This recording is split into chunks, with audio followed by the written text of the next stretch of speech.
बिस्मिल्लाहिर्रहमानिर्रहीम। Hello everyone, अस्सलाम वालेकुम। मैं हूं आपका host consultant medical specialist doctor Tanveer Arshad Chaudhry. आप देख रहे हैं program health special on special TV. सुनते कानों देखती आंखों को डॉक्टर तनवीर अरशद चौधरी का सलाम मोहब्बत। जैसे कि हमारी तमाम ऑडियंस जानती है कि हमने हमेशा करंट इशू को टाइटल करने की कोशिश की है। आज का जो हमारा प्रोग्राम होगा इस पर हम बात करेंगे कि आज के इस जदीद दौर के अंदर जहाँ पे मेडिकल रिसर्च हो रही है और इसके साथ साथ मेडिकल आलात के अंदर जिद्दत आती चली जा रही है, जैसे कि हम देख रहे हैं कि बीमारियां भी बढ़ती चली जा रही हैं और उसके साथ साथ स्पेशलिटी भी बढ़ती चली जा रही है। इसी दौरान में हम ये देखते हैं कि दुनिया भर में होने वाली जितनी भी एडवांसमेंट होती है और जितनी भी इनोवेशंस होती हैं, इनमें हमारा मुल्क भी किसी से पीछे नहीं है। अब अगर हम दुनिया की बात करें तो आज के दौर के अंदर जहां पे पहले लेप्रोस्कोपिक, हिस्टोस्कोपिक, ब्रियाटिक और इस तरह की टाइप की सर्जरी आई हुई थी, वहां पे हमने देखा है कि एक और जिद्दत आ गई कि अगर आपका सर्जन किसी और सिटी में भी अवेलेबल है, किसी और कंट्री में, दुनिया के किसी कोने में अवेलेबल है, तो अब रोबोटिक सर्जरी है और उसके बाद टेली सर्जरी है। आज के इस प्रोग्राम में जब हम बात करेंगे तो हम ये जानने की कोशिश करेंगे और अपने व्यूअर्स को वेल अवेयर, वेल एजुकेट करने की कोशिश करेंगे कि रोबोटिक सर्जरी किस तरह परफॉर्म होती है और फिर रोबोटिक सर्जरी है क्या, इसकी ज़रूरत क्यों पेश आई, और इसी तरह टेली सर्जरी उसका कॉन्सेप्ट क्या है और टेली सर्जरी की ज़रूरत कब पेश आती है, क्या इंटरनेट के साथ इनका कनेक्शन किस तरह का स्ट्रॉन्ग होता है और सर्जन जो है उसकी अवेलेबिलिटी का होना ज़रूरी है या नहीं है, और इसके लिए ऑपरेशन थिएटर किस तरह तैयार किया जाता है और कौन से ऐसे हॉस्पिटल हैं जहाँ पे ये सर्जरी परफॉर्म हो रही है और क्या ऐसे स्किल हैं और कौन से ऐसे हमारे सर्जन हैं जो इस पर अपनी एक्सपर्टीज़ रखते हैं। इन सारे मौज़ूआत पर बात करने के लिए आज मैंने अपने स्टूडियो में जिस most popular, most famous, most experience शख्सियत को दावत दे रखी है, किसी तारफ़ की मोहताज नहीं है। मेरे साथ स्टूडियो में तशरीफ़ रखती हैं प्रोफेसर डॉक्टर फरीहा फ़ारूक, जो कि gynae, endoscopic, laparoscopic, hysteroscopic, robotic surgeon हैं और हमारे यहाँ जितने भी CME प्रोग्राम्स होते हैं या इसके अलावा जितने भी हमारे मेडिकल से रेलिवेंट डॉक्टर्स की ट्रेनिंग होती है उनमें ये सफ़े अव्वल में पाई जाती हैं। हमारे साथ स्टूडियो में तशरीफ़ रखती हैं। डॉक्टर साहब, welcome to the show. Thank you very much for inviting me. Doctor साहब, first of all thank you so much कि जब भी हमने चाहा और आपने हमें फौरी टाइम दिया। आज का चूँकि जैसे कि प्रोग्राम हमारा है ये बिल्कुल हम यूनिक और इंटीक किस्म का और पहला प्रोग्राम कर रहे हैं जो कि बाकायदा एक अथेंटिक प्लेटफॉर्म से हो रहा है। तो डॉक्टर साहब, मैं जैसे ही कोई गेस्ट हमारे जब स्टूडियो में आता है तो हम कोशिश करते हैं कि we would like to know about your personality, educational journey, कितनी हडल्स, कितनी मुश्किलात के बाद आज आप यहाँ पे। मैंने अगर मैं बात करूँ स्कूलिंग की तो मैंने federal government public school Mangla से मैंने जो है वो FSc की जी, और उसके बाद फिर ओपन मेरिट पर किंग एडवर्ड मेडिकल यूनिवर्सिटी में मेरा एडमिशन हुआ। ठीक। और 1990 में मैंने ग्रेजुएशन की, MBBS किया। उसके बाद 1994 से 1998 तक मैंने पोस्ट ग्रेजुएट ट्रेनिंग ली सर्विसेज हॉस्पिटल में और college of physician and surgeon से। और मैं बहुत खुशकिस्मत हूँ कि जो प्रोफेसर राशिद लतीफ़ खान और डॉक्टर फ़ारूक समान जैसे लोग मेरे मेंटोर हैं। और उसके बाद फिर मैंने जो है वो गवर्नमेंट जॉब से रिज़ाइन किया और फिर मैंने एक छोटे से हॉस्पिटल से जो कि 8 बेडेड था वहाँ पर गायनी डिपार्टमेंट एक इस्टेब्लिश किया। और उसके बाद फिर जो है पंजाब में हमने 2 मेडिकल कॉलेजेस को इस्टेब्लिश किया और अल्हम्दुलिल्लाह 2 टीचिंग हॉस्पिटल्स लाहौर में और 1 टीचिंग हॉस्पिटल इस्लामाबाद में बनाया। और मैंने 5 हॉस्पिटल्स में gynae departments with tertiary care in obs and gynae वो मैंने इस्टेब्लिश किए।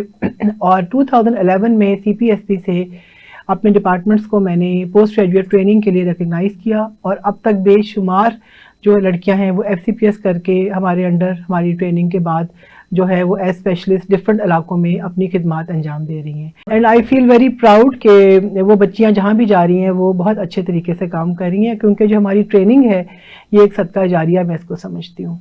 बिल्कुल ऐसे ही। और अभी जो है वो रिसेंटली हमने डॉक्टर्स हॉस्पिटल में जो है वो मार्च के महीने में एक world latest 5G MedBot Toumai robot जो है वो सिस्टम लगाया है।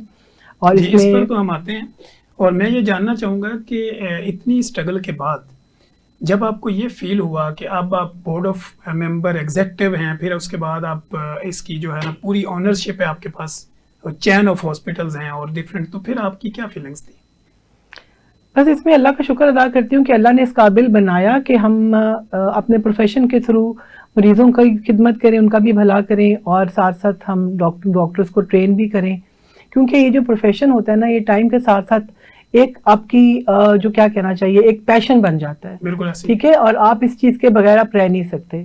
बिल्कुल जैसे ऐसे। कि अल्हम्दुलिल्लाह मैं लाइफ के इस स्टेज पर हूँ कि मुझे फाइनेंशियली कोई इशू नहीं है, कोई प्रॉब्लम नहीं है, और लेकिन मुझे लगता है कि अगर मैं घर बैठ जाऊंगी और मैं सर्जरी नहीं करूंगी और मैं अपना काम नहीं करूंगी तो शायद मैं डिप्रेशन में चली जाऊं। जिस तरह मछली पानी के बगैर नहीं रह सकती, डॉक्टर प्रैक्टिस के बगैर नहीं बिल्कुल, रह अब सकते। वैसे ही कहते हैं, चाहे वो सर्जरी हो चाहे प्रैक्टिस हो, लेकिन अब हमारा और अब हमारे प्रोफेशन का एक ऐसा आपस में क्या कहना चाहिए लिंक बन गया है कि हम इसके बगैर नहीं रह बगैर सकते। नहीं रह सकते। तो फैमिली डॉक्टर साहब कितनी सपोर्टिव थी स्टार्ट से लेके अब तक?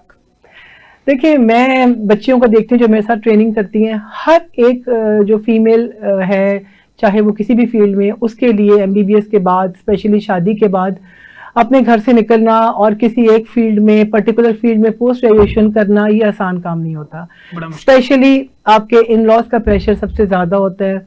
उनका ये प्रेशर होता है कि फटाफट शादी के बाद बच्चे पैदा हों। जब बच्चे पैदा हो जाते हैं तो फिर एक वाइफ को जो है वो बहुत से महाजों पर एक साथ लड़ना पड़ता है। बिल्कुल। उसको अपने बच्चों को भी ट्रेन करना है, उनकी परवरिश भी करनी है, उनकी एजुकेशन भी करनी है, अपने प्रोफेशनल लाइफ को भी उसने साथ लेकर चलना है। इसमें एक बैलेंस क्रिएट करना होता है, और ये बैलेंस जो है ये आसान काम नहीं है। बेसिकली यही मैनेजमेंट है। ये टाइम मैनेजमेंट की बात है, ये आसान काम नहीं है। आपको बहुत सी चीजें इसके लिए सेक्रीफाइस करनी पड़ती हैं। अपनी नींद सेक्रीफाइस करना पड़ती है, अपना आराम सेक्रीफाइस करना पड़ता है, अपनी सोशल लाइफ को सेक्रीफाइस करना पड़ता है। और लेकिन यह है कि अगर आपके दिल में किसी चीज़ की एम्बिशन हो, लगन हो, जुस्तजू हो, तो फिर अल्लाह ताला भी और आपका सपोर्टिव बन जाते हैं। वो कहते हैं ना, लईस अलिल इंसान इल्ला मा सआ। तो आप जो काम आपने करना है बस उसको अपना 100% दें और आप नतीजा अल्लाह पे छोड़ दें। अल्लाह ताला आपको उस काम में ज़रूर कामयाबी देगा। जी बिल्कुल, वो नतीजा तो आजकल हमें नज़र आता है कि माशाल्लाह जो आपकी मुश्किलात थी और उसके बाद जो अल्लाह ने आसानी पैदा की, वो सारी चीज़ें अपनी जगह पे हैं। अच्छा डॉक्टर साहब, जैसे कि आज का हमारा टॉपिक की तरफ अगर हम आएँ, बेसिकली एक आम आदमी ये समझना चाह रहा है कि रोबोटिक सर्जरी क्या है और इसकी ज़रूरत क्यों पेश है?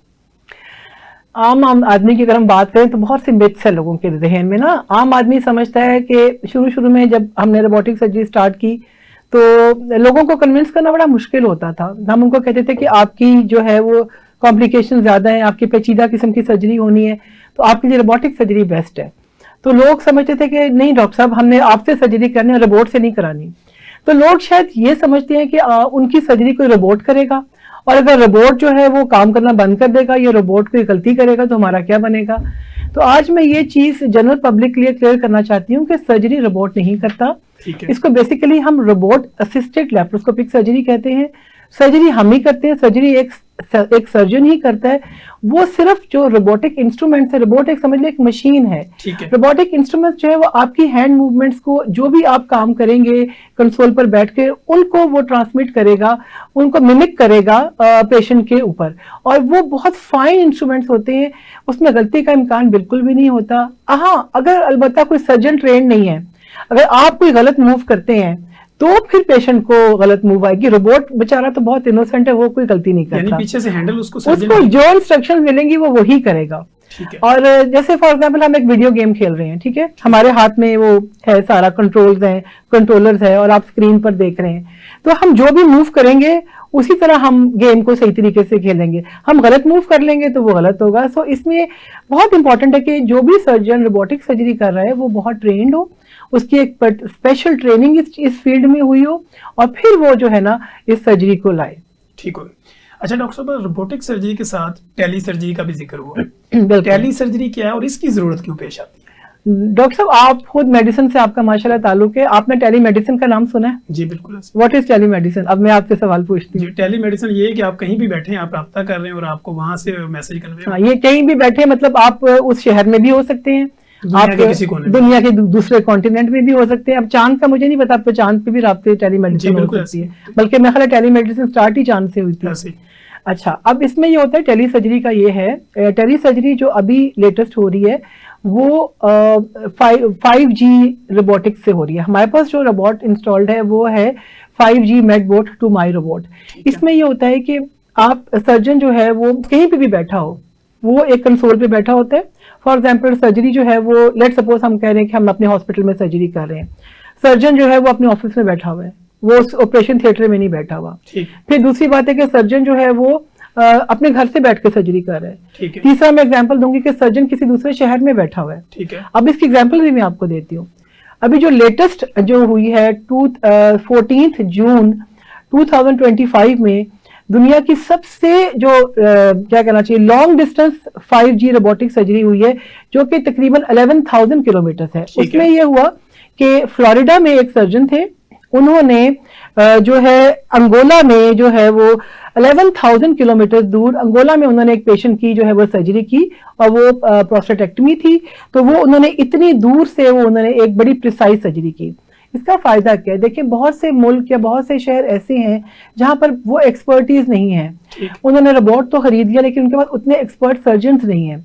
तो उसमें ये होता है कि पेशेंट जो है वो उसी शहर में रहता है, और जो एक्सपर्ट है उस पर्टिकुलर फील्ड में, जैसे कोई लंग कैंसर है, कोई बहुत रीनल कैंसर बड़ा कॉम्प्लिकेटेड है, तो उसके जो एक्सपर्ट सर्जन कहीं और बैठे हुए हैं वो बैठ के कर सकते हैं। पाकिस्तान में हमें ये एजाज हासिल है कि पाकिस्तान की फर्स्ट टेली सर्जरी जो है वो यहाँ पर जो यूरोलॉजी की कॉन्फ्रेंस हुई जिसको अब यूरोकॉन कहते हैं, तो ये 8 नवंबर को पीसी हॉस्पिटल में फॉरेन सर्जन आए और उन्होंने पीसी हॉस्पिटल के लॉबी में बैठकर, डॉक्टर्स हॉस्पिटल में पेशेंट था उसकी उन्होंने नेफ्रेक्टमी की, और एक टीम ऑफ डॉक्टर्स जो वो डॉक्टर्स हॉस्पिटल में थी पेशेंट के पास, और एक जो थे वो डॉक्टर सर्जन जो थे वो पीसी में बैठे हुए थे। तो वो बहुत अल्हम्दुलिल्लाह सक्सेसफुल सर्जरी थी। इसके बाद हमें ये एजाज़ हासिल है कि 3 दिन के बाद ही 11 नवंबर को क्लीवलैंड क्लिनिक अबू धाबी में बैठकर एक सर्जन ने पाकिस्तानी पेशेंट की जो है वो नेफ्रेक्टमी की, और उनका जो क्लीवलैंड क्लिनिक का स्टाफ भी यहाँ पर था। उसके अलावा हमारे जो एक्सपर्ट यूरोलॉजी के सर्जन थे रोबोटिक, वो भी यहाँ पे मौजूद थे। लेकिन सर्जरी जो है वो पूरी की पूरी क्लीवलैंड क्लिनिक अबू धाबी के सर्जन ने बैठकर की थी। तो ये अब जो है एक ख्वाब की तरह आपको लगता है जैसे, लेकिन ये चीज़ अब पॉसिबल है, और साइंस जो है बहुत ज़्यादा तरक्की कर चुकी है, और उम्मीद है कि इससे जो है ग्लोबली हम लोग एक दूसरे से फ़ायदा उठा सकेंगे। और रिसेंटली अभी हमारी ही डॉक्टर्स हॉस्पिटल की एक डॉक्टर साहिबा हैं, प्रॉक्टर हैं वो, तो वो ओमान गई थी और वहाँ जाके उन्होंने जो है वो वहाँ बैठ के उनको सर्जरी जो है वो कराई थी। तो अल्हम्दुलिल्लाह we are proud of Pakistani doctors कि ये हर फील्ड में जो है वो अपना नाम जो है वो बना रहे हैं। ठीक हो गया। अच्छा डॉक्टर साहब, इसमें अब एक सवाल लोगों के जहन में उठेगा, वो ये होगा कि जिस तरह एक आम पेशेंट को प्रिपेयर किया जाता है सर्जरी के लिए, क्या रोबोटिक सर्जरी और टेली सर्जरी के लिए भी वही प्रोटोकॉल लागू होते हैं? बिल्कुल वही प्रोटोकॉल लागू होता है। एक एनपीओ भी उसी तरह होगा, ऑपरेशन थिएटर में भी उसी तरह जाएंगे, असिस्टेंट भी साथ होंगे, प्री ऑप सारा उनका इन्वेस्टिगेशंस होती हैं, उनकी एनेस्थीसिया फिटनेस होती है। उसी तरीके से जैसे आप लैप्रोस्कोपी करते हैं, जनरल सर्जरी करते हैं, पेशेंट को थिएटर में लाया जाता है। और सबसे पहले अगर मैं थोड़ा सा आपको इसका प्रोसीजर बता दूं को, उसमें ये होता है कि पेशेंट को एक दफ़ा जब एनेस्थीसिया मिल जाता है तो उसके बाद हम जिस तरह लैप्रोस्कोपिक पोर्ट्स डालते हैं, इसी तरह हम रोबोटिक पोर्ट्स जो 3 या 4 पोर्ट्स हम डालते हैं, जिनमें से एक तो रोबोटिक कैमरा जिसमें एक में जाता है, बाकी 2 या 3 पोर्ट्स में रोबोटिक आर्म्स होती हैं जिसमें रोबोटिक इंस्ट्रूमेंट्स हम डालते हैं, और एक जो है वो असिस्टेंट पोर्ट होती है। सर्जन एक दफ़ा ये जब इंस्ट्रूमेंट्स इंस्टॉल डाल देता है, उसके बाद हम डॉकिंग करते हैं। डॉकिंग का मतलब है कि जो पेशेंट कार्ट है रोबोट की, वो हम पेशेंट के ऊपर ला के रोबोटिक आर्म्स को, जो रोबोटिक इंस्ट्रूमेंट्स हैं जो कि उन पोर्ट्स में हमने डाले हुए, उनके साथ फिक्स कर दिया जाता है। ठीक है। उसके बाद सर्जन का जो काम है वो आराम से तसल्ली से अपने ग्लव्स उतार के वो कंसोल पर बैठ जाता है, जिसको हम सर्जन कंसोल कहते हैं। ठीक है। सर्जन कंसोल पर वो जो है कंसोल के अंदर अपना फेस डाल के जब देखता है तो एक अजीब ही दुनिया नजर आती है। ठीक है। वो इसलिए क्योंकि जो इसकी जो प्रिसीजन है वो बहुत ज़बरदस्त है। ये 3D व्यू है, जबकि आम लेप्रोस्कोपी में 2D व्यू आता है। सर्जन एक 3D व्यू में पेशेंट के अंदर देख रहा है, और बहुत अच्छी मैग्निफिकेशन, 10 टाइम्स मैग्निफिकेशन है। हमारे अपने हाथों और पैरों में कंट्रोल है, जैसे हम गाड़ी चलाते हैं, हम हाथों से स्टीयरिंग को कंट्रोल करते हैं, अपने पैरों से हम क्लच और ब्रेक को लगाते हैं, इट्स जस्ट लाइक दैट। हम अपने हाथों से जो इंस्ट्रूमेंट्स हैं, रोबोटिक इंस्ट्रूमेंट्स, वो बेसिकली रिस्टेड इंस्ट्रूमेंट्स हैं। ठीक है। इसका मतलब ये कि जो ह्यूमन रिस्ट है वो लिमिटेड है, उसकी जो मोबिलिटी है मैक्सिमम 360 डिग्रीज आप कह लें। तो रोबोटिक इंस्ट्रूमेंट्स जो हैं वो हमारे हाथ में जो कंट्रोल है, हम उससे रोबोटिक इंस्ट्रूमेंट्स को मूव कर सकते हैं और वो 720 डिग्रीज तक वो रोबोटिक जो इंस्ट्रूमेंट्स के रिस्ट हैं वो काम करती हैं। जब सर्जन कंसोल पर बैठता है तो उसका कैमरा भी उसके पाँव से उसके अपने कंट्रोल में होता है। वो चाहे तो कैमरे को करीब कर ले, ज़्यादा करीब की चीज़ देखनी है, मैग्नीफाइड व्यू देखना है आपने किसी चीज़ का, चाहे तो उसको अपने से दूर कर ले। यानी कि आपको बार बार अपने असिस्टेंट को कहने की ज़रूरत नहीं पड़ती है इन लैप्रोस्कोपिक सर्जरी, भाई कैमरा करीब करो, कैमरा दूर करो, राइट पे दिखाओ, लेफ्ट पे दिखाओ। और इससे जो है कैमरा उठाने वाले का बेचारे का थक भी जाता है, कई दफ़ा लंबी सर्जरी होती है। तो बहरहाल ये कंट्रोल हमारे अपने हाथ में होता है और बहुत प्रिसाइज सर्जरी है। इसमें मैंने आपको पहले बताया कि रिस्टेड इंस्ट्रूमेंट्स की वजह से ऐसी प्लेसेस जहाँ पर डीप सीटेड लीजन्स हैं, स्पेशली गायनी में जैसे कि एंडोमेट्रियोटिक लीजन्स हैं, वहाँ पर हम अप्रोच कर सकते हैं।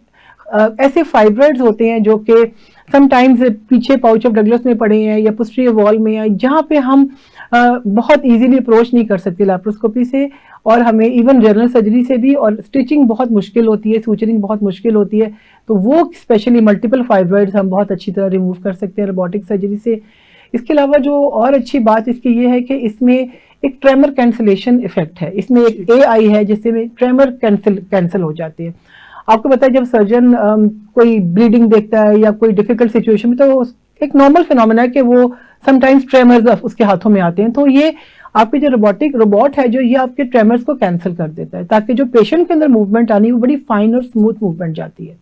और बहुत अच्छा हीमोस्टेसिस, मतलब कि ब्लीडिंग बहुत कम होती है, इन्फेक्शन के चांसेस बहुत ज़्यादा कम होते हैं और पेशेंट बहुत जल्दी घर चला जाता है। और जो अब मुझे जो फील हो रहा है, मतलब मैंने almost more than 30 years surgery की है, लेकिन अब आके ये लगता है कि अब जो बहुत लंबा लॉन्ग स्टैंडिंग जो देखें, डेफिनेटली जितना आपका एक्सपीरियंस होगा उतना ही आप अच्छा काम करेंगे, लेकिन इंसान की एज और उसकी एनर्जी लिमिटेड है। मैंने देखा जो बहुत अच्छे सर्जन है समटाइम्स वो अब थक जाते हैं जब उनको लंबी डिफिकल्ट सर्जरीज करनी पड़ती हैं, जैसे ट्रांसप्लांट्स हैं या और डिफिकल्ट सर्जरीज हैं 3-3, 4-4, 12-12 घंटे की। तो सर्जन भी एक ह्यूमन बीइंग है, वो थक जाता है। जी बिल्कुल। इसका फायदा क्या है कि रोबोट से कहीं मत जाइएगा, हमारे साथ रहिएगा। यहीं पे वक्त हुआ एक ब्रेक का। ब्रेक के बाद जब हम आएंगे तो प्रोफेसर डॉक्टर फरीहा फारूक मजे की मुदल्लल बेस्ड ऑन साइंस गुफ्तगू जारी रखेंगे।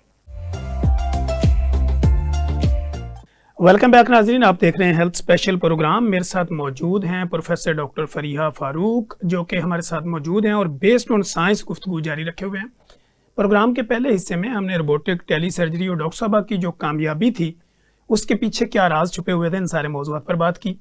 अब जब प्रोग्राम का दूसरा हिस्सा ब्रेक के बाद जारी है तो इसमें हम डॉक्टर साहबा से, जैसे रोबोटिक और टेली सर्जरी है, इसमें हम जानने की कोशिश करेंगे इनके बेनिफिट क्या हैं, फिर इसकी कम्प्लिकेशंस क्या हो सकती हैं, लोगों की मिथ इस पर क्या है, और रोबोटिक सर्जरी से मुतल्लिक़ बाकी जो भी सवालात होंगे जो आप कमेंट बॉक्स में हमारे साथ कर रहे होते हैं, हम कोशिश करते हैं कि वही सवाल डिफरेंट एंगल्स के साथ अपने एक्सपर्ट के सामने रखें, ताकि उनका बेस्ड ऑन साइंस गुफ्तगू करके आप लोगों की ज़िंदगी में आसानी पैदा करने की भरपूर कोशिश करें। जी डॉक्टर साहब, जैसे कि हमारी गुफ्तगू जारी थी पहले, तो मैं एक तो ये जानना चाहूँगा, जैसे ही हम कोई नई चीज़ आती है ना तो लोग ये समझ रहे होते हैं कि ये लोग एक्सपेरिमेंट कर रहे हैं, हमारे ऊपर तजर्बात कर रहे हैं। तो आप ये बताइएगा कि इसके बारे में जो लोगों की मिथ है वो क्या है, और पहली रोबोटिक सर्जरी कब हुई और कहाँ हुई? जी बिल्कुल, आपने बहुत अच्छा सवाल किया। मिथ लोग समझते हैं जैसे ये कोई पहली दफ़ा रोबोट लगा है पाकिस्तान में और ये लोग हमें फंसा रहे हैं या हमें कर रहे हैं, ऐसी बात नहीं है। दुनिया में जो पहला रोबोट आया वो मैं आपको बताऊं जनरल सर्जरी का नहीं था, वो 1985 में जो है वो न्यूरो सर्जरी में यूज़ हुआ। उन्होंने एक रोबोट था जिसका नाम था प्यूमा रोबोट था, वो उसने न्यूरो सर्जरी में ब्रेन से बायोप्सी ली और उन्होंने देखा कि बहुत प्रिसाइज और जगह से तरीके से उसने काम किया। उसके बाद 1992 में जो रोबोट आया वो ऑर्थोपेडिक सर्जरी, हिप रिप्लेसमेंट में काम हुआ। ठीक है। लेकिन अभी तक जनरल सर्जरी में या जनरल लैप्रोस्कोपिक सर्जरी में इसका यूज़ नहीं हुआ। ईयर 2000 में, यानी कि आज से तकरीबन 25 साल पहले, जो FDA ने डाइवेंची जो रोबोटिक सिस्टम है उसको अप्रूव किया ह्यूमन सर्जरी के लिए, जिसमें कि जनरल लैप्रोस्कोपिक सर्जरी, जिसे क्योंकि हम इसको रोबोटिक असिस्टेड लैप्रोस्कोपिक सर्जरी कहते हैं। तो पहली जो robotic assisted laparoscopic surgery start हुई वो ईयर 2000 में स्टार्ट हुई। तो ऑलरेडी हम 25 साल पीछे हैं इस चीज़ में। दुनिया से भी बहुत पीछे। देखें, जब भी कोई नया मॉडल मोबाइल का आता है, आईफोन नया आता है, तो सबसे पहले वो लोग उसको सर्च करके लेते हैं, ठीक है, ऐसे ही। ढूंढते हैं। तो इन चीज़ों में जब साइंस की कोई बात आती है तो लोग वो मिथ्स बना लेते हैं कि जैसे ये कोई नई चीज़ है या क्या है। हम लोग, क्योंकि हम लोग स्टडी नहीं करते, हम देखते नहीं कि दुनिया में हो क्या क्या रहा है। मैंने देखा दूसरा, जब तक प्रोफेशनल लोग आके इसको एक्सप्लेन नहीं करेंगे तो वो तब तक लोगों की मिथ बनी रहती है। अच्छा डॉक्टर साहब, दूसरा मैं ये जानना चाहूँगा, अब लोगों के जहन में ये सवाल होगा कि ठीक है ये सर्जरी तो होगी, इसकी अब बेनिफिट, सबसे पहले हम बेनिफिट पे बात कर लेते हैं, कॉम्प्लिकेशन में बाद में जाएंगे। इसके जो आम सर्जरी और जो रोबोटिक और टेली सर्जरी है, इसके बेनिफिट्स में क्या फ़र्क है? मैंने पहले भी आपको ये बात बताई, अगर हम जनरल आम सर्जरी की बात करें तो देखें उसमें तो बहुत बड़े कट लगते हैं, पेशेंट का बहुत लंबा हॉस्पिटल, कम से कम 2-3 दिन का स्टे होता है और इन्फेक्शन के चांसेस ज़्यादा हैं। उसके बाद पेन बहुत ज़्यादा होती है, पेशेंट को बहुत कम से कम 6 हफ्ते तक उसको जो है बेड रेस्ट या छुट्टी लेनी पड़ती है। उसका कारोबार का भी नुकसान है, उसकी जॉब का भी नुकसान है। और जबकि रोबोटिक सर्जरी में हम वही डिफ़िकल्ट सर्जरी जो ओपन तरीके से हमने करनी थी और जो लेप्रोस्कोपी से भी पॉसिबल नहीं थी और ओपन से भी पॉसिबल नहीं थी, वो हम इसमें बहुत प्रिसाइज तरीके से जो है हम रोबोटिक से कर सकते हैं। छोटे छोटे 3 या 4 छोटे छोटे एक होल्स होते हैं जो कि लेस देन 1 सेंटीमीटर होते हैं और लेस ब्लड लॉस है, लेस चांसेस ऑफ इन्फेक्शन है, अर्ली रिकवरी है, पेशेंट जल्दी अपने काम पे, 1 दिन बाद ही पेशेंट जो है वो अप एंड अबाउट अपने काम पर जा सकता है, चाहे जितनी मर्जी डिफ़िकल्ट सर्जरी क्यों ना हो। इसके अलावा बहुत ज़्यादा प्रिसीजन है और मैंने आपको बताया कि सर्जन जो है उसके लिए भी बहुत फ़ायदेमंद है कि सर्जन जो है उसको फटीग नहीं होती, वो बहुत आराम से अपनी जो है सर्जरी बैठ के करता है और जिसमें व्यू बहुत अच्छा है। हम ऐसी डिफ़िकल्ट स्पेसेस में जा सकते हैं जहाँ पर हम 2D कैमरे लैप्रोस्कोपी से जाना हमारे लिए मुश्किल होता है। स्पेशली गायनी की जो सर्जरी की अगर मैं बात करूँ तो जब फाइब्रॉइड्स आते हैं, मल्टीपल फाइब्रॉइड्स होते हैं, तो उनकी जो सर्जरी है आमतौर पर वो ओपन की जाती है। अगर लैप्रोस्कोपी हो भी तो उससे हम बहुत ज़्यादा फाइब्रॉइड्स, वो बहुत टाइम कंज्यूमिंग और सूचरिंग बहुत डिफ़िकल्ट होती है। तो इसमें यह है कि हम बहुत से फाइब्रॉइड्स जो हैं वो बड़े अच्छे तरीके से रोबोटिक सर्जरी से निकाल सकते हैं और बाद में पोस्ट ऑपरेटिव एडिशंस नहीं बनती, चीज़ें आपस में जुड़ती नहीं है, पेशेंट की फर्टिलिटी बरकरार रहती है इस चीज़ में। और इसी तरह एंडोमेट्रियोसिस का जो पूरी दुनिया में जो सर्जरी ऑफ चॉइस है फॉर एंडोमेट्रियोसिस, वो रोबोटिक सर्जरी है, क्योंकि उसमें हमने समटाइम्स एंडोमेट्रियोसिस जो वो गट के ऊपर भी होती है, समटाइम्स वो इंटेस्टाइन्स जो हर जगह पे वो पाई जाती है, रेक्टम के ऊपर हो सकती है, तो उनको शेव ऑफ करना या उनको उस जगह से उस डिपॉजिट को हटाना ये रोबोटिक से ही मुमकिन है। ठीक है। अच्छा डॉक्टर साहब, साथ अगर हम सी सेक्शन की बात करें, क्या रोबोटिक सर्जरी उसमें भी कोई हेल्प आउट कर सकती है? बिल्कुल भी नहीं, क्योंकि सी सेक्शन बच्चे का तो आप छोटे से होल से नहीं निकाल सकते ना। डेफिनेटली मैंने आपको पहले बताया कि आज लेस देन 1 सेंटीमीटर है, तो बच्चे इतने माइक्रोस्कोपिक नहीं होते, नहीं हो सकते, तो ये पॉसिबल यानी वो इसमें इसका कोई रोल नहीं, बिल्कुल नहीं। अच्छा डॉक्टर साहब, दूसरा हम ये बात करें कि अगर रोबोट की लाइफ के ऊपर बात करें कि एक रोबोट लग गया किसी हॉस्पिटल में, उसकी कितनी लाइफ है, वो कब तक चल सकता है या कब उसको नया चेंज करना पड़ता है? बहुत अच्छी बात की। देखें, जैसे आप कहते हैं कि एक मोबाइल आ गया, उसको कब चेंज करना पड़ा, लेटेस्ट टेक्नोलॉजीज आती रहती हैं, ठीक है। लेटेस्ट टेक्नोलॉजी में इंस्ट्रूमेंट्स चेंज होते रहते हैं, ठीक है। उसके बाद जो है, अब आपको सुन के हैरत होगी कि अब एक सिंगल पोर्ट रोबोट आ गया। मैं जब चाइना गई ट्रेनिंग के लिए, मेडबोट की ट्रेनिंग हमारी हुई, तो वहाँ पर हमने सिंगल पोर्ट रोबोट से भी सूचरिंग की प्रैक्टिस की। उसमें होता है कि बजाय 3 या 4 छोटे छोटे होल्स के एक सिंगल होल किया जाता है, उसके अंदर ही कैमरा जाता है और उसके अंदर ही सारे इंस्ट्रूमेंट्स जाते हैं। इसी तरह अब एक और जो नया रोबोट आया है वो नेचुरल ओरिफिस के थ्रू भी आ गया है कि आप नेचुरल ओरिफिस जैसे वजाइनल ओरिफिस है या और ओरोफ्रिंजियल है, उसके थ्रू भी आप रोबोटिक सर्जरी कर सकते हैं। तो जब एक नया मॉडल आता है तो डेफिनेटली आप उसको चेंज करते हैं। वैसे एक पूरी टीम है इंजीनियरिंग की, हमारे पास पूरा बैकअप है, जो भी हम यहाँ पर काम कर रहे हैं, जो इनका हेड ऑफिस है तो हमारी कंपनी का मेडबोर्ड का, वो उनके पास सब चीज़ें मौजूद हैं, उनके इंजीनियर्स वगैरह हमारे थिएटर में मौजूद होते हैं जब हम सर्जरी कर रहे होते हैं। कोई भी डिफ़िकल्टी हो, किसी इंस्ट्रूमेंट की प्रॉब्लम है, देयर एंड देन उसको वो ठीक किया जाता है। क्योंकि इंस्ट्रूमेंट्स जो हैं वो जो होते हैं, वो आपको पता है सारे जो इंस्ट्रूमेंट्स हम यूज़ करते हैं इसमें ये जो होते हैं ये इनको रिप्लेस किया जाता है। कुछ सर्जरीज के बाद ये काम करना बंद कर देते हैं, इनको बार बार रिप्लेस किया जाता है, तो वो फिर जो है हमें बार बार नए लेने पड़ते हैं अकॉर्डिंग टू न्यू टेक्नोलॉजीज। ठीक है, जैसे कि स्टरलाइजेशन, और फिर इसमें ये लोगों का सवाल होगा कि क्या ये जितने भी इंस्ट्रूमेंट यूज़ होते हैं ये डिस्पोजेबल होते हैं या इनकी स्टरलाइजेशन उसी तरह होती है? जी, इसमें यह होता है कि जो इंस्ट्रूमेंट्स हैं वो प्लाज्मा के साथ स्टरलाइज होते हैं। प्लाज्मा एक बेहतरीन सबसे बेस्ट डिसइंफेक्शन है जिसके साथ हम करते हैं, ठीक है। एक आपको पता है कि डिफरेंट किस्म की डिसइंफेक्शन होती हैं, तो प्लाज्मा से इसकी स्टेलाइजेशन होती है, आम तरीके से डिसइंफेक्शन नहीं होती। और एक रोबोटिक इंस्ट्रूमेंट की, हर रोबोटिक इंस्ट्रूमेंट की अपनी लाइफ है कि उसने 8 सर्जरीज करनी है या 2 करनी है या 4 करनी है, तो हर एक की अपनी लाइफ है। जब उसकी लाइफ कंप्लीट हो जाती है, कहने को वो डिस्पोजेबल है लेकिन उसकी लाइफ है। बाहर के मुल्कों में भी इसी तरह यूज होते हैं। जब उसकी लाइफ या उसकी सर्जरीज कंप्लीट हो जाती है तो उसका फंक्शन ऑटोमेटिकली खत्म हो जाता है, वो फंक्शन ही नहीं करता। ठीक है। तो जब तक उसकी लाइफ है उसको प्लाज्मा के थ्रू स्टेलाइज करके अगले पेशेंट पे यूज किया जाता है। और लेकिन जो डिस्पोजेबल्स हैं, जो शीट्स हैं, रोबोटिक एक पूरे रोबोट के ऊपर किसी सर्जरी से पहले एक लिफाफे चढ़ाए जाते हैं जो कि स्टेलाइज्ड होते हैं, वो डिस्पोजेबल होते हैं और वो हर केस से पहले वो सब कुछ चेंज किया जाता है। इसमें बहुत ज़्यादा ख्याल रखा जाता है कि हम इन्फेक्शन को प्रिवेंट करने का ख्याल रखें। एक डेडिकेटेड थिएटर है इसके लिए, उसकी अपनी स्टेलाइजेशन है, उसमें जो फिल्टर्स लगे हुए हैं और उसमें लेमिनर फ्लो है ताकि किसी किस्म का कोई इसमें इन्फेक्शन का इम्कान ना हो।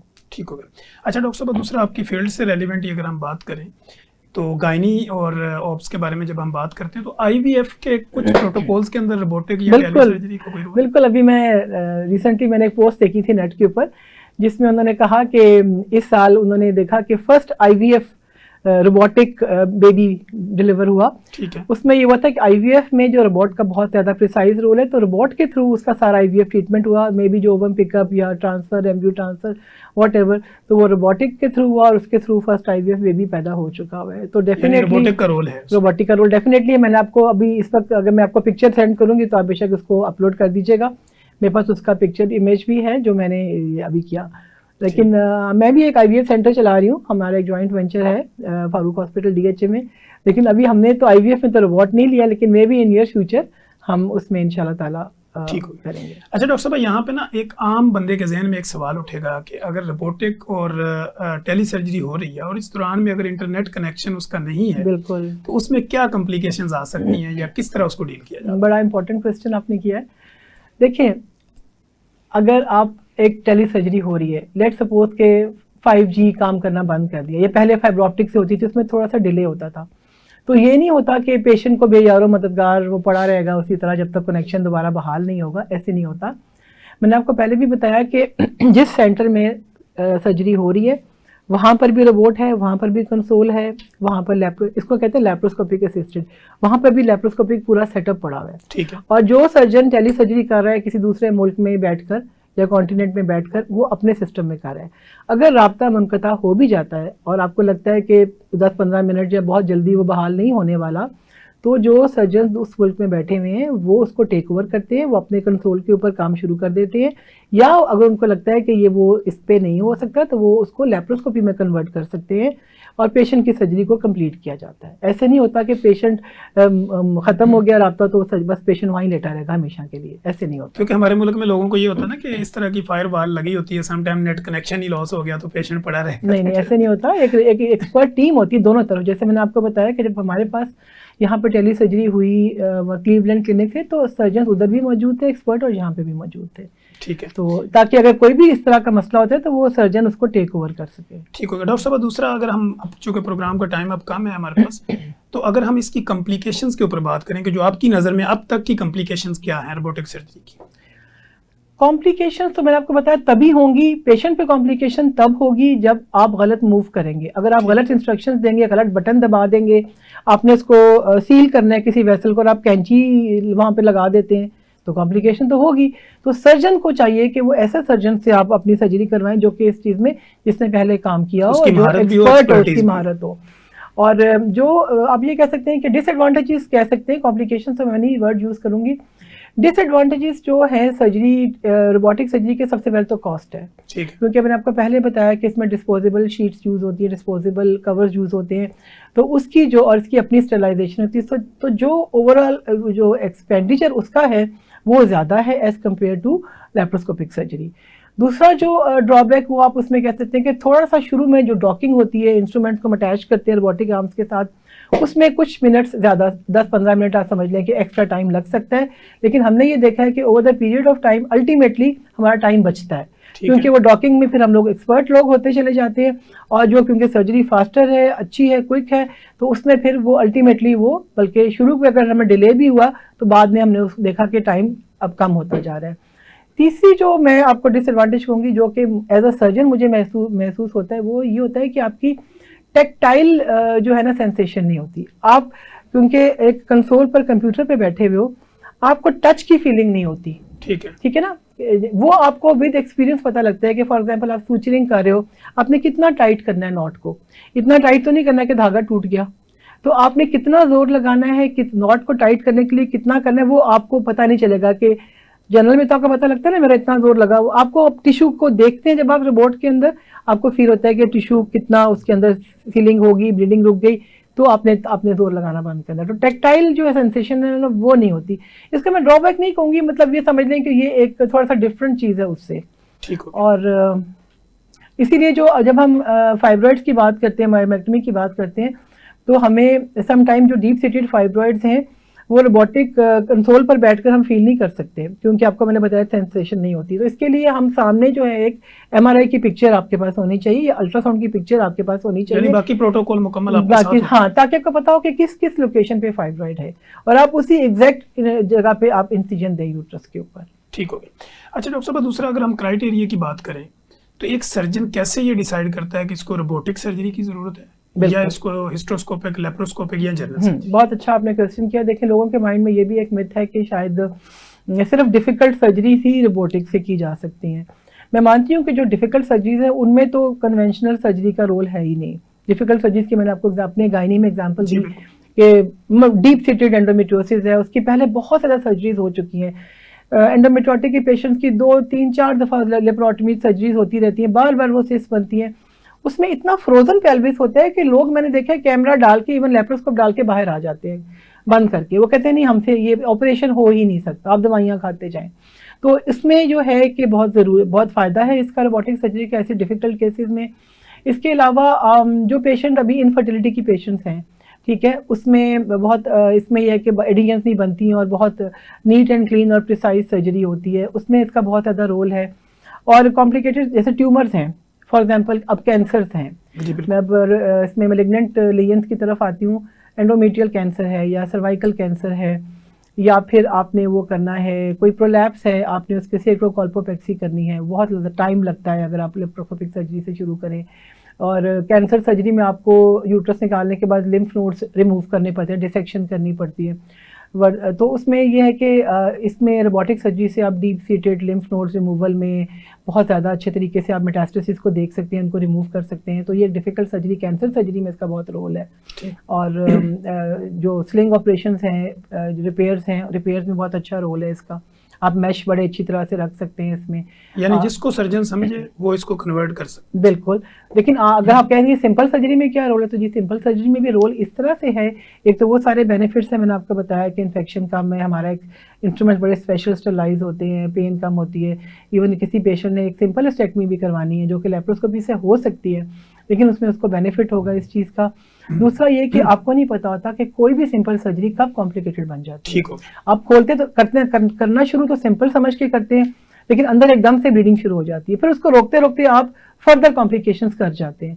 तो इसलिए यू नेवर नो कि अंदर क्या मिलेगा आपको। जी ठीक हो गया डॉक्टर साहब, थैंक यू सो मच, आपकी मोहब्बत का बहुत बहुत शुक्रिया। हमारे पास आखिरी 30 सेकंड्स हैं। प्रोफेसर डॉक्टर फरिया फारूक का पब्लिक के नाम क्या पैगाम, और पब्लिक आपसे कांटेक्ट कैसे करे? मैं पब्लिक को ये कहना चाहूँगी कि आप लोग अपनी सेहत का बहुत ज़्यादा ख्याल रखें, और अगर आपको कोई भी प्रॉब्लम है तो पहले आप अपनी थोड़ा सा होमवर्क करें, थोड़ी सी रिसर्च करें कि आपको इस चीज़ का क्या क्या इलाज मुमकिन है, और फिर उसके बाद आप तहकीक करें कि इस इलाज के लिए किसके पास उनको जाना चाहिए, किस किस्म के डॉक्टर या सर्जन को दिखाना चाहिए। क्योंकि अगर आप गलत हाथों में चले जाएंगे तो डेफिनेटली वो उसमें आप जो है आपका नुकसान होगा, आपके पैसे का भी और आपकी सेहत का भी। सो अपना बहुत ज़्यादा ख्याल रखें, अपना भी और अपने घर वालों का भी। जी नाज़रीन, आपने देखा प्रोफेसर डॉक्टर फरिया फारूक हमारे साथ मौजूद थी। अगर आपको हमारे इस प्रोग्राम से मुतल्लिक़ किसी भी तरह की कोई इन्फॉर्मेशन, कोई सवाल जवाब, कोई आपकी राय हो तो कमेंट बॉक्स में आइए, नेगेटिव लिखें या पॉजिटिव लिखें, लेकिन ज़रूर लिखें। जब आप लिखते हैं हमारी रीच बढ़ती है, हमें अपनी इस्लाह का मौका मिलता है। अगर आप डॉक्टर साहब से कांटेक्ट करना चाहते हैं तो आप गूगल के ऊपर जाएं या किसी भी सोशल मीडिया टूल्स के ऊपर प्रोफेसर डॉक्टर फरिया फारूक या डॉक्टर हॉस्पिटल या फारूक हॉस्पिटल की अगर आप रिसर्च करेंगे तो आपको वहां सर्च करने के ऊपर डॉक्टर साहबा की डिटेल मिल जाएगी, अपॉइंटमेंट्स मिल जाएंगी, और आपको अगर डॉक्टर साहबा के साथ किसी भी तरह की अपॉइंटमेंट या डॉक्टर साहबा से कोई कॉन्टैक्ट चाहिए हो तो कमेंट बॉक्स में आइए। डॉक्टर साहबा का पूरा बायोडाटा जो है वो हमारे इस डिस्क्रिप्शन के अंदर मौजूद होगा। और हम इंशाल्लाह दोबारा एक नए गेस्ट के साथ, एक नए सवाल जवाब के साथ दोबारा हाजिर होंगे। तब तक के लिए इजाज़त दीजिए। अल्लाह हाफिज़।